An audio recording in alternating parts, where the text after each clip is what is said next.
Jadi ini salah satu bis Adi Putra yang cuma menggunakan karoseri Piala Mas teman-temannya. Nah, oke, jadi mungkin penasaran sama ruangannya di atas. Yuk langsung kita spill di dalam.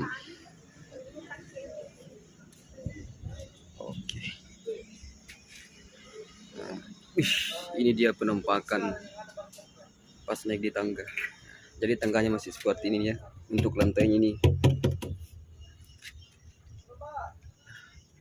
Mantap. Wangi aroma bis terbaru.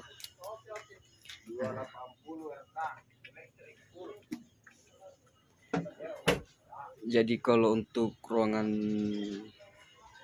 di bagian depan seperti ini.